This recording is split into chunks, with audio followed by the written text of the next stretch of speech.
자, 안녕하세요. 이정원의 자가문영TV 한의사 이정원 원장입니다. 자, 오늘은 제가 구내염에 대해서 한번 말씀을 드려보겠습니다. 자, 구내염이라는 것은 입안에 생기는 염증을 이야기를 하는데요. 자, 이 구내염을 앓고 계시는 분들이 많으시고 본인이 구내염 때문에 이게 큰 병으로 발전하는 것이 아닌가 걱정하시는 분들도 있기 때문에 오늘은 그런 의문점을 해소해 드리고자 제가 구내염에 대한 내용을 한번 준비를 해 보았습니다. 자, 첫 번째로 말씀드릴 것은 구내염의 원인이 무엇인가에 대한 부분입니다. 자, 구내염에 대해서 이제 포털 사이트에다가 여러분들이 검색을 해보시면 이 구내염의 종류가 굉장히 많다는 사실을 아실 수가 있습니다.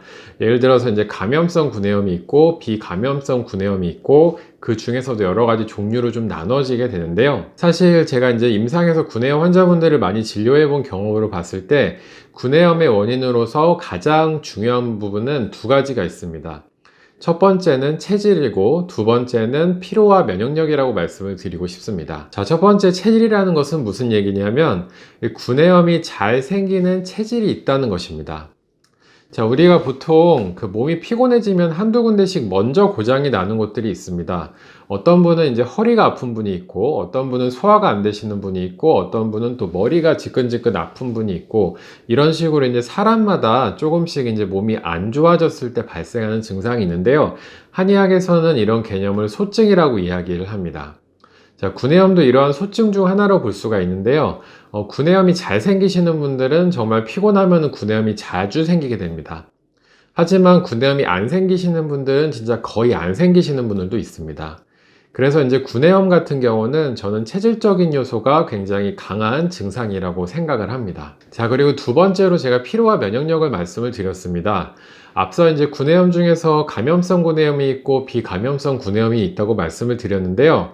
자, 만약에 이제 피로가 누적이 되게 되면 우리가 면역력이 떨어지게 됩니다. 면역력이 떨어지게 되면 다양한 세균과 바이러스가 우리 몸에 침투할 수가 있기 때문에 그런 과정을 통해서 이제 구내염이 발생을 할 수가 있습니다. 그리고 원래 체질적으로 구내염이 잘 생기시는 분들도 피로가 쌓이게 되면 구내염이 발생을 하기 때문에 이 피로와 면역력 그리고 구내염은 뗄래야 뗄 수 없는 그런 관계라고 말씀을 드리고 싶습니다. 자, 그래서 이제 구내염을 우리가 잘 관리하기 위해서는 이제 피로 관리, 면역력 관리 이런 부분들이 중요하다고 말씀을 드리겠습니다.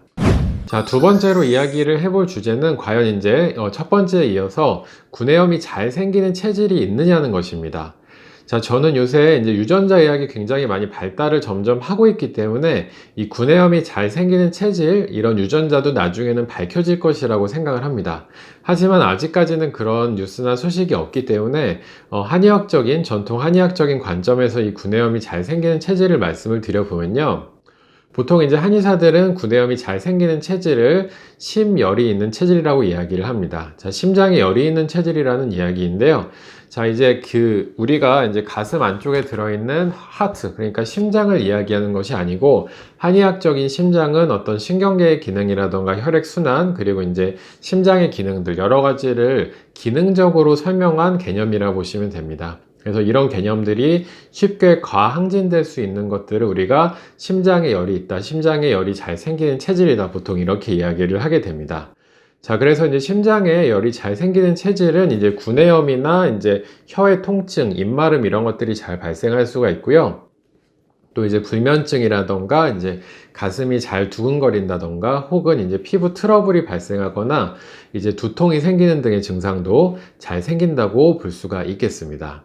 자, 그리고 이제 현대의학적으로 이 심혈이 잘 생기는 체질을 이야기를 해보자면 이제 자율신경계의 기능 중에서 이제 교감신경이 조금 더 항진되어 있는 타입이라고 볼 수가 있고 우리가 스트레스에 좀 민감하게 반응을 하고요.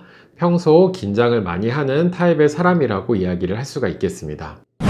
자, 세 번째로 말씀드릴 것은 과연 이 구내염이 심각한 질환으로 이어질 수 있는가에 대한 부분입니다. 자, 구내염이 이제 뭐 한 3일 만에 다 나았으면 사실 별로 걱정할 게 없겠지만 이 구내염이 일주일, 한 달, 두 달 이런 식으로 가게 되면은 누구나 걱정을 하게 됩니다. 그리고 이게 내가 심각한 병이 생긴 것이 아닌가 이렇게 걱정을 하게 되는데요. 그러한 도중에 이제 구내염이랑 연관 검색으로 떠 있는 게 보통 베체트병이라는 병이 있습니다. 그래서 이제 내가 베체트병이 아닌가 하고 이제 걱정을 많이 하시게 되는 경우들도 있는데요. 자, 결론적으로 말씀드리자면 구내염을 앓고 계신 환자분들 중에서 베체트병인 분들은 비율이 굉장히 낮습니다. 자, 베체트병이라는 것은 구내염만 있다고 해서 베체트병이 아니고 보통 몸의 다른 부위의 염증이나 궤양을 동반하게 됩니다. 눈에 포도막염이 생긴다든지 혹은 이제 성기 주변에 궤양이 생긴다든지 피부에 홍반이 생긴다든지 장에 염증이 생긴다든지 이런 식으로 다양한 부위의 염증을 같이 동반을 하기 때문에 구내염에 걸렸다고 해서 반드시 베체트병에 걸렸다 이렇게 보지는 않습니다. 자, 하지만 이제 구내염이 있으신 분들이 이제 점차적으로 증상이 진행이 되어서 베체트병으로 발전되는 경우도 있을 수가 있기 때문에 우리가 평소에 구내염이 이렇게 잘 생긴다면 피로라던가 면역력의 관리를 잘 하시는 것이 중요하다고 말씀드리고 싶습니다. 자, 그리고 이제 만성 구내염만으로도 우리가 이제 일상생활에 많은 불편을 초래하게 되는데요. 특히 이제 구내염이 심하시게 되면은 식사를 제대로 못하기 때문에 피로가 더 누적이 되고 다양한 감염성 질환이라던가 만성 질환이 노출될 확률이 높게 됩니다. 그러므로 이제 만성 구내염도 꼭 잘 치료해야 될 질환입니다. 자, 마지막으로 네 번째로 말씀을 드리고 싶은 것은 과연 그럼 어떻게 해야 구내염을 빨리 치료를 하고 잘 관리를 해서 우리가 구내염이 안 생기게 예방할 수 있을 것인가, 이 부분에 대해서 말씀드려 보겠습니다. 자, 한약 처방 중에서 구내염에 가장 잘 드는 약 중에 하나가 바로 십전대보탕입니다. 자, 십전대보탕은 한 번쯤은 들어보셨을 것이라고 생각을 합니다. 바로 이제 몸에 기혈을 크게 부해주는 약이 십전대보탕인데요. 이 십전대보탕이 구내염에 효과적이라는 사실을 보게 되면 이 구내염이 피로와 밀접한 관련이 있다는 것을 우리가 알 수 있게 됩니다. 자, 그래서 이제 구내염을 빨리 낫게 하고 예방하기 위해서는 이제 피로 관리를 잘 하시는 것이 중요한데요. 뭐 다 아시는 얘기겠지만 규칙적인 시간에 충분한 숙면을 취해 주시고 이제 꾸준한 유산소 운동을 해 주시고 휴일이나 시간이 나실 때는 이제 조금 더 주무시고 충분한 휴식을 취해 주시는 것이 좋습니다. 자, 그리고 이제 음식으로는 우리가 비타민C가 풍부한 신선한 야채나 과일이 도움이 될 텐데요. 자, 비타민C가 우리가 이제 구내염에 효과적인 경우가 종종 있기 때문에 만약에 구내염이 있으시다면 천연 제품으로 된 비타민C를 고용량으로 한번 드셔보시는 것도 구내염에 좋은 방법이 되실 수가 있습니다. 자, 이제 우리가 흔히 이제 주변에서 볼 수 있는 한약재 중에서는 산수유라던가 구기자, 용안육 이런 과실류의 약재들이 피로 회복에 도움이 되기 때문에 구내염 해소에도 도움이 된다고 말씀을 드리고 싶고요. 만약에 이제 구내염과 함께 구강에 이상 증상이 있는 구강 자결감이 같이 있을 경우에 구강에 이제 이상 감각이 같이 있을 경우에는 이 박하차, 이제 페퍼민트 차도 증상에 도움이 될 수 있으니까 참고를 해보시면 좋을 것 같습니다. 자, 이정원의 자가면역 TV 오늘 이렇게 구내염에 대해서 제가 말씀을 드려보았습니다. 자, 구내염의 원인과 그리고 구내염이 어떤 질환으로 발전할 수 있는지 또 이제 구내염의 관리법에 대해서 말씀을 드려보았으니까요. 구내염을 앓고 계신 분들에게는 도움이 되셨으면 좋겠습니다. 자, 비타민C 많이 드시고 구내염도 빨리 나으시고 이 코로나에도 강하게 면역력을 가져보시기를 바라겠습니다.